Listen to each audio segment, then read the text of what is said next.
আজকে আমরা যে টপিকটিকে কেন্দ্র করে প্রশ্ন উত্তর লিখব সেটা নাম নদী। এর আগে নদী সম্পর্কে আমরা বেশ কয়েকটি স্লাইড করেছি। আজকে স্লাইডে প্রশ্ন যেটা শুরু করব সেটা হলো নদী অববাহিকা কাকে বলে। তাহলে তার উত্তরে আমরা কি লিখব? শুরু করা যাক।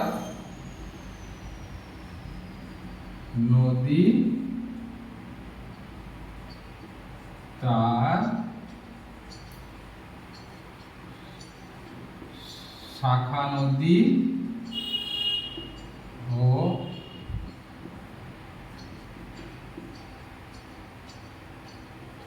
উপনদী, নদী তার শাখা নদী এবং উপনদী সহ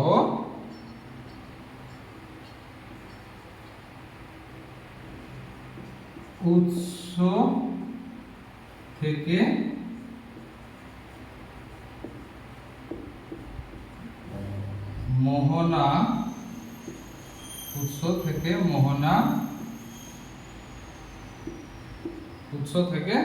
মোহনা পর্যন্ত যে অঞ্চলের মধ্যে দিয়ে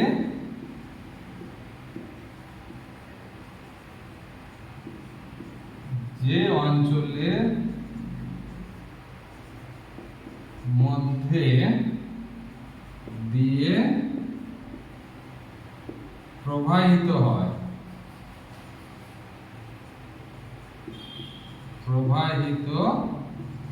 হয় সেই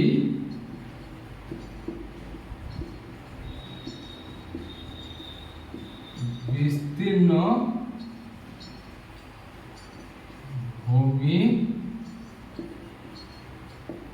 ভাগকে নদী অববাহিকা বলে।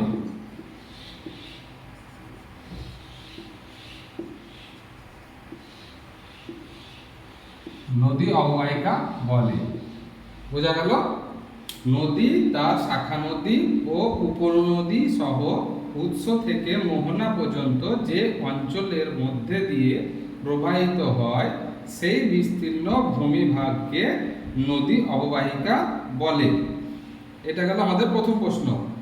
এরপর দ্বিতীয় প্রশ্নটা কি? তো দোয়াব কাকে বলে?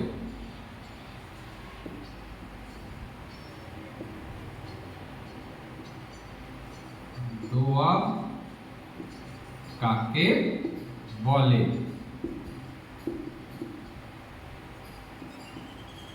এখনকার স্লাইডে একটু বেশি প্রশ্ন উত্তর থাকবে, হ্যাঁ, একটু ভালোভাবে খেয়াল রাখবে।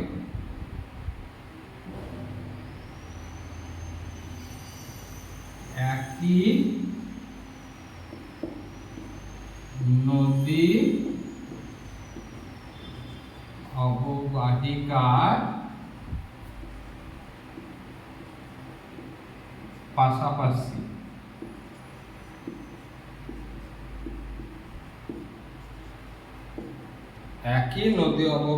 পাশাপাশি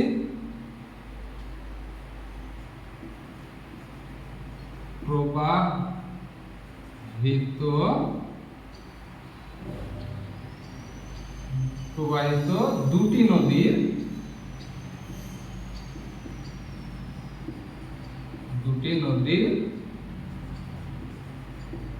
মধ্যবর্তী স্থানকে দোয়াব বলে। দোয়াব কাকে বলে সেই হিসেবে এইটুকু লিখলেই যথেষ্ট। এর সঙ্গে তোমরা অ্যাড করতে পারো, হ্যাঁ, দোয়াব একটি ফার্সি শব্দ।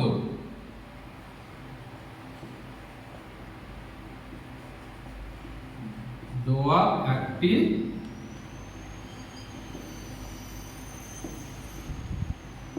ফার্সি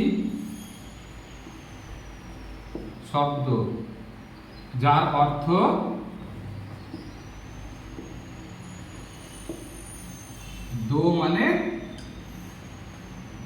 দো মানে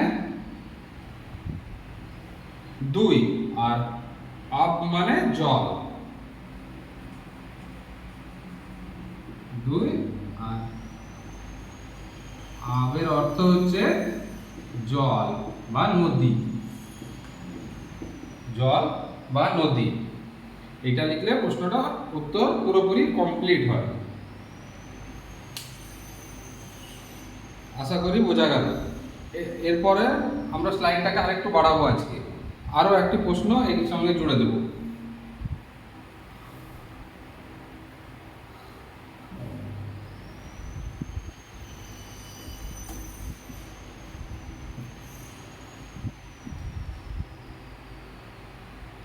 পরবর্তী প্রশ্ন, অন্তর্বাহী নদী।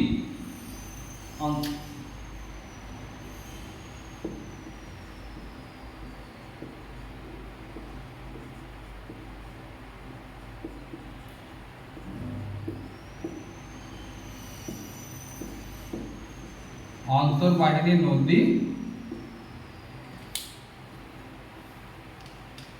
অন্তর্বাহিনী নদী কাকে বলে?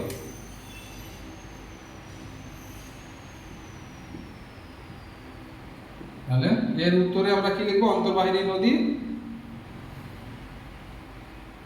কোন নদী, যদি কোন নদী একই দেশের মধ্যে উৎপন্ন হয়ে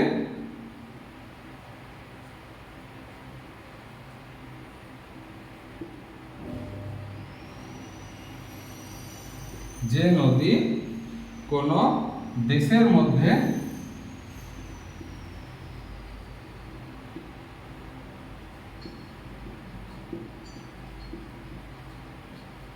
উৎপন্ন হয়ে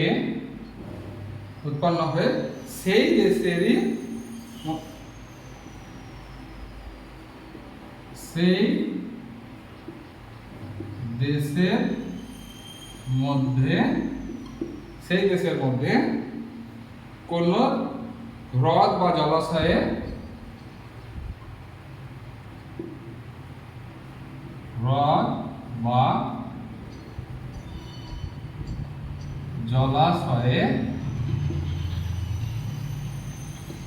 মিশে, তাহলে জলাশয়ে মিশে, তাকে মিশে না লিখে এটা মেশে লিখবে। তখন সেই নদীকে অন্তর্বাহিনী নদী বলে। অন্তর্বাহিনী নদী বলে। এর একটা উদাহরণ আমরা দিয়ে দেবো, যেমন উদাহরণ দিলে প্রশ্নটা উত্তর কমপ্লিট হবে। এর উদাহরণ স্বরূপ আমরা লিখব ভারতের লুনি। ভারতের লুনি নদী, ভারতের লুনি নদী। এছাড়া আরেকটা যদি উদাহরণ দিব মনে করি, তাহলে সেটা রাশিয়ার আমুদরিয়া।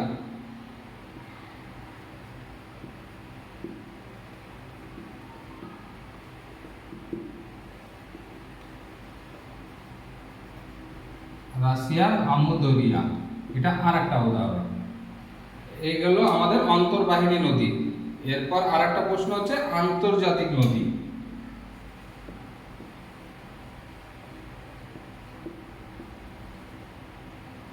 আন্তর্জাতিক নদী কাকে বলে? আন্তর্জাতিক নদী, প্রথমটা ছিল অন্তর্বাহিনী, মানে নির্দিষ্ট একটা দেশের মধ্যে ওটা থাকে সীমাবদ্ধ। আর আন্তর্জাতিকের ক্ষেত্রে যে নদী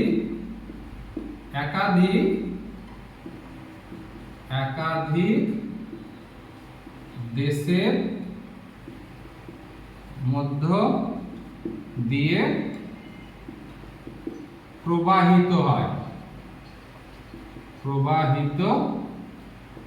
হয় তাকে আন্তর্জাতিক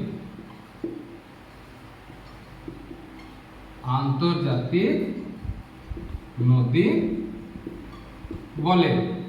হয়ে গেল। এটারও আমরা একটা উদাহরণ নিয়ে নেব। এর উদাহরণস্বরূপ হচ্ছে, হ্যাঁ, শুধু ডাইরেক্ট নাম লিখবো, সিন্ধু, ব্রহ্মপুত্র। যেমন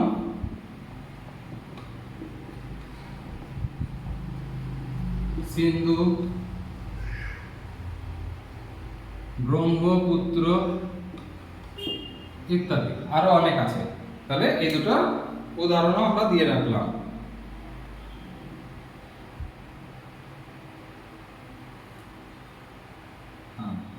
তাহলে এই চারটে প্রশ্ন নিয়ে আমরা এই স্লাইডটা শেষ করলাম।